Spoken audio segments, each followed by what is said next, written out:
পরিবর্তনটা আস্তে আস্তে হয়।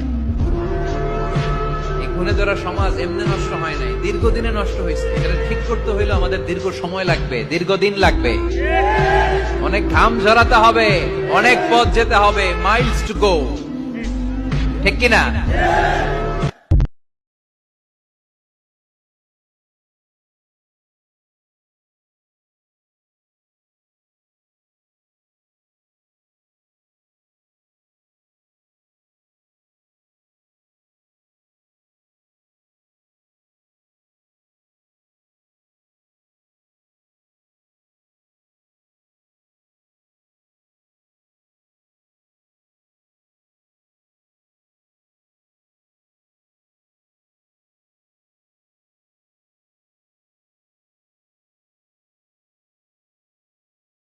তুমি একজন মুসলিম ঘরের মেয়ে, তোমার ইজ্জতের দাম নাই, তোমার সম্মানের দাম নাই, তোমার ইজ্জত আবরুর দাম নাই। তুমি কেমন করে নগ্ন হয়ে বাইরে ঘুরতে পারো? তুমি কেমন করে একটা অমুসলিম ছেলের সাথে প্রেমের সম্পর্ক করতে পারো? কিভাবে তুমি একটা অমুসলিম ছেলের সাথে বেড়ে যেতে পারো? তার সামনে তোমার তোমার পায়জামা কেমন করে খুলতে পারো তুমি? আমার ল্যাঙ্গুয়েজ আপনি রাগ করেন না। আমি খুবই ফেড আপ এদের উপরে। একটা মেয়ে একটা মুসলিম ছেলের কাছেই তো যাইতে পারবে না অবৈধভাবে। যাইতে হইলে তোমার শর্ত তিনটা: বিয়ে করতে হবে, বালেগ হইতে হবে, সাক্ষী থাকতে হবে, মোহর দিতে হবে, তারপর যাইতে পারবে।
لئن أطعتم بشرا مثلكم إنكم إذا لخاسرون أعدكم أنكم إذا متم وكنتم ترابا وعظاما أنكم مخرجون هيهات هيهات هيهات هيهات لما توعدون إن هي إلا حياتنا الدنيا نموت ونحيا وما نحن بمبعوثين. لئن أطعتم بشرا مثلكم إنكم إذا لخاسرون أيعدكم أنكم إذا متم وكنتم ترابا وعظاما أنكم مخرجون هيهات هيهات هيهات هيهات لما توعدون إن هي إلا حياتنا الدنيا نموت ونحيا وما نحن بمبعوثين إن هو إلا رجل افترى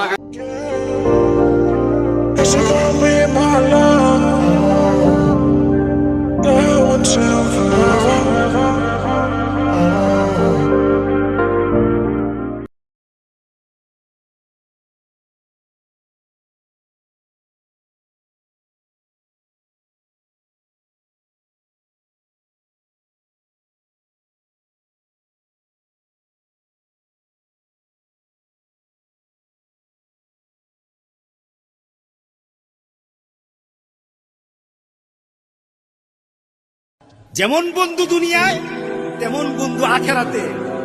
আলেমের সাথে সম্পর্ক, দিনদারের সাথে সম্পর্ক, নামাজির সাথে সম্পর্ক আপনি যখন করে নিবেন, ওই নামাজিরা, দিনদাররা, আল্লাহওয়ালারা, আল্লাহর ওলিরা যেখানে আমরা থাকবো সেখানে।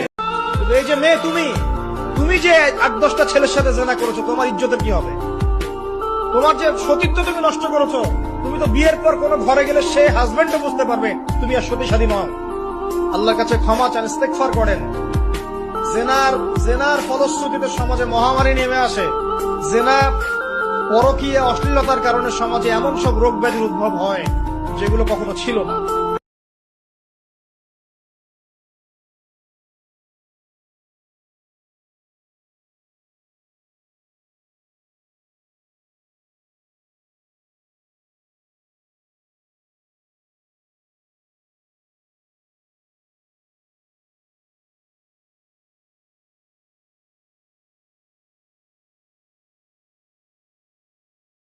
মেয়ের বাবা মার প্রথম প্রশ্নই হবে আপনি করেন কি? আপনি সুফি মানুষ, মনে করেন আপনি হচ্ছেন কি বলবো, যে আপনি হচ্ছেন মুহাদ্দিস, আপনি মুফতি, আপনি হচ্ছেন মুফাসসিরে কোরআন, কোনো দাম নাই। মেয়ের মায়ের কাছে এটার কোনো দাম নাই, মেয়ের বাবার কাছে এগুলো কোনো সাবজেক্ট। وللمؤمنين ولكن المنافقين لا يعلمون। আল্লাহ তাআলা বলেন সূরা মুনাফিকের ভেতরে আছে যে সম্মান, ইজ্জত, মর্যাদা এটা আমি আল্লাহ আমার জন্য, আমার রসুলের জন্য, আর যারা দুনিয়ায় ঈমান আনে তাদের জন্য আমি এটা নির্ধারিত করে রেখেছি। এজন্য সম্মান জোর করে পাওয়া যায় না। জোর করে পাওয়ার জন্য যারা চেষ্টা চালিয়েছে তাদেরকে আল্লাহ এত নিচে নামিয়েছে, তাদের নাম এখন গালি হয়ে গেছে। ইয়াজিদ, এই লোকটা সুন্দর একটা নাম না? অনেক সুন্দর নাম ইয়াজিদ, অনেক সুন্দর নাম, অর্থ অনেক সুন্দর, কিন্তু নামটা এখন বিশ্বে কালের আবর্তনে এটা গালি। কাউকে যদি রাগাতে চান বলবেন এজিদের বাচ্চা, রেগে যাবে, অথচ নামটা খারাপ। মীর জাফর, এ ভাইয়ের নামের শেষে মীর আছে, আর ওই লোকটার নামের আগে মীর। মীর জাফর নাম যদি আপনি কাউকে বলেন যে মীর জাফর, ওকে খুশি হবে না রাগ করবে? তো নামটা কিন্তু সুন্দর। একজন সাহাবীর নাম জাফর, তার আগে মীর, সম্মানসূচক শব্দ একটা শব্দ লাগিয়ে দিয়েছেন। এরকম নামটাও গালি হয়ে গেছে, আজ মানুষ রাখতে চায় না। যারা এই দেশে জুলুম করেছিলেন মানুষের ওপরে, নাম যতই সুন্দর হোক দেখবেন কিছুদিন পরে নামটাও গালি হয়ে যাবে। এখন অলরেডি গালি হয়ে গেছে। কাউকে যদি আপনি রাগাতে চান শুধু বলবেন হাসিনা, রেগে যাবে। হ্যাঁ, আপনি দেখেন, আমি জেলে থাকাকালীন আমার মেয়েটাকে আমি রেখে গিয়েছিলাম 7 মাস, এখন প্রায় 4.5 বছর হয়ে গেল তার বয়স। এই ফিরে এসে ওর নাম, ওর সামনে যদি এই নাম বলি, ও আগেই কথা তো এখন বলতে শিখেছে, ওই সময় তো আর কথা বলা শিখে নাই। এখন দেখি এই নাম শুনলে কেমন করে, অথচ জীবনে আমার মনে হয় সামনাসামনি কোনোদিন তার হয়নি। এই নামটা ঘৃণিত করে দিয়েছে কেন? আমার কথা বোঝা গেছে? এখন যদি বলেন যে যাদের ঈমান নেই তাদেরও তো মানুষ সম্মান দেয়, সামনাসামনি সম্মান দিলে পেছনে যেয়ে দেখবেন তার অত্যাচারের কারণে এমন গালি দেয়। এই হাজ্জাজ বিন ইউসুফ লোকটা একটা লোক ছিল দুনিয়ায়, এটা এত জালেম, মানুষের আসল নাম ভুলে গিয়েছিল। ওই সময় মানুষ ডাকতে হয়েছে ওর নামই জালেম। আইক বেয়াদা যারা আছে দেশের জনগণ এসে বলছে আপনার জন্য তো রাস্তায় আর বের হওয়া যায় না, মানুষ শুধু আপনার নামে গালি দেয়। তাও এমন এমন নিকৃষ্ট গালি বানিয়েছে। গালি দেয় কে গো? এত সাহস কার দেখি? একটা ছদ্মবেশ নিয়ে রাস্তায় গেছে, এক গ্রাম্য লোকের সাথে দেখা হলো। হাজ্জাজ বিন ইউসুফ, এই লোকটা কেমন? ও তো জালেম। কেমন? জালেমের বাচ্চা, জালেম। 2-3 বার এই কথা শুনে ওর মেজাজ গেছে খারাপ হয়ে। এই বেটাই, আমার চেনো না? তো আমি সে হাজ্জাজ। ও আপনি? চিন্তা করছে আমার তো মাথা থাকবে না, ডাক দিয়ে বলছে, বাদশাহ আপনি আমারে চেনেন? না তো। আমি এই গ্রামের ওই লোক যার মাসে 2 দিন মাথা খারাপ হয়, আজকে তার পয়লা দিন। ও তুই পাগল, কারে ধরলাম? পাগল বলে ওই দিন বেঁচে গিয়েছে, তাছাড়া বাঁচার কথা ছিল। আমরাও এই 15.5 বছর পাগল বলেই বেশি আছে। হ্যাঁ, কথা বলছেন? সম্মান মর্যাদা কিসের ভেতরে আপনি এখনো টের পাননি। এই জন্য আহ্বান জানাবো, যদি সম্মান মর্যাদা, শান্তি, স্বস্তি, নিরাপত্তা, কল্যাণ এগুলো পেতে চান, দুনিয়াতে আল্লাহ হক দিয়েছেন, অধিকার দিয়েছেন। উলাইকা লাহুমুল আমনু, আল্লাহ যেন এভাবে আঙ্গুল দিয়ে দেখাচ্ছে, এটা ইসমে ইশারা। উলাইকা লাহুমুল আমনু, এই মানুষগুলোই শান্তি, স্বস্তি, নিরাপত্তার হকদার। কারা? আল্লাযীনা আমানু ওয়া লাম ইয়ালবিসু ঈমানাহুম বিযুলমিন, যারা ঈমান আনার পরে তাদের ঈমানের সাথে জুলুমকে মিশ্রণ করে না। এখানে জুলুম মানে শিরিক। সুতরাং ঈমান যারা আমরা এনেছি, যেহেতু এদেশে 92% মুসলমান ঈমান আমাদের আছে, ঈমান আনলেই শুধু নিরাপত্তা পাওয়া যাবে না, ঈমানের সাথে যেন শিরিক মিশ্রণ না হয়। যেহেতু শব্দের অর্থ আমরা 2টা বললাম, 1 নম্বরে শিরিক, 2 নম্বরে জুলুম। ঈমান আমরা এমনভাবে আনতে চাই আমাদের ঈমানে যেন শিরিক আর জুলুম একটাও মিশ্রণ না ঘটে। কি কথা বলে না কেন? এতটুকু বলার পরে আল্লাহ শেষ করে দেননি।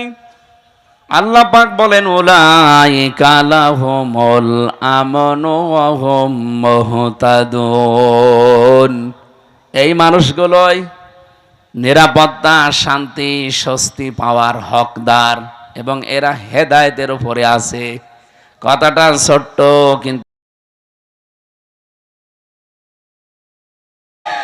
আলিল্লাহিল ইজ্জাতু ওয়া লিরাসূলিহি ওয়া লিল মুমিনিনা ওয়ালাকিন্নাল মুনাফিকিনা লা ইয়ালামুন।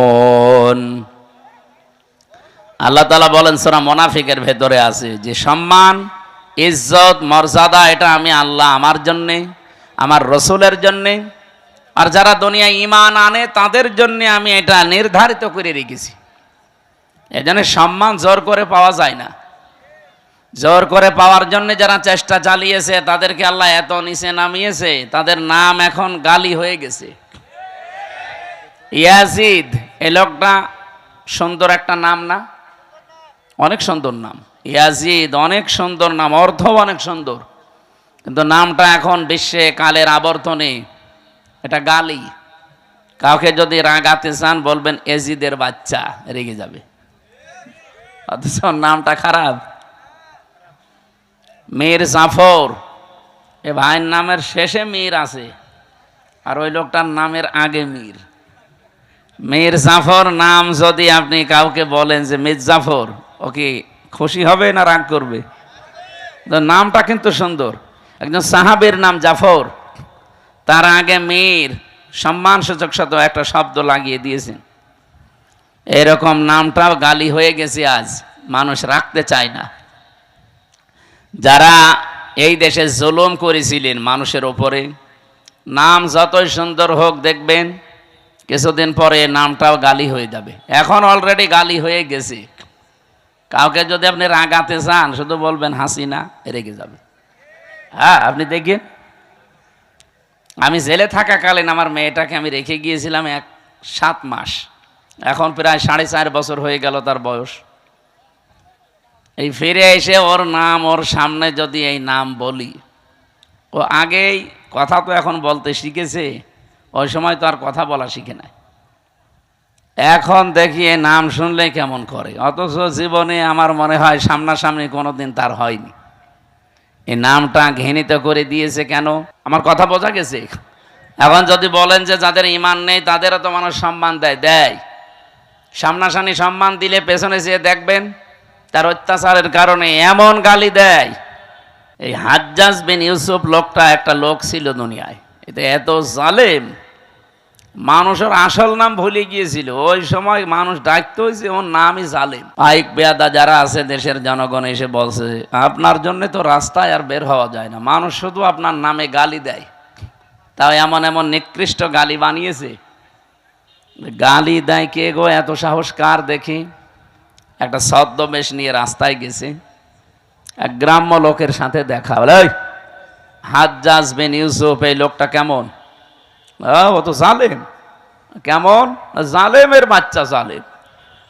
2-3 বার এই কথা শুনে ওর মেজাজ গেছে খারাপ হয়ে। এই বেটাই আমার চেনো না তো? আমি সে হাজ্জাজ। ও আপনি? চিন্তা করছে আমার তো মাথা থাকবে না, ডাক দিয়ে বলছে বাদশাহ আপনি আমারে চেনেন না তো? আমি এই গ্রামের ওই লোক যার মাসে 2 দিন মাথা খারাপ হয়, আজকে তার পয়লা দিন। ও তুই পাগল, কারে ধরলাম? পাগল বলে ওই দিন বেঁচে গিয়েছি, তাছাড়া বাঁচার কথা ছিল। আমরাও এই 15.5 বছর পাগল বলেই বেশি আছি। হ্যাঁ কথা বলছেন? সম্মান মর্যাদা কিসের ভেতরে আপনি এখনো টের পাননি।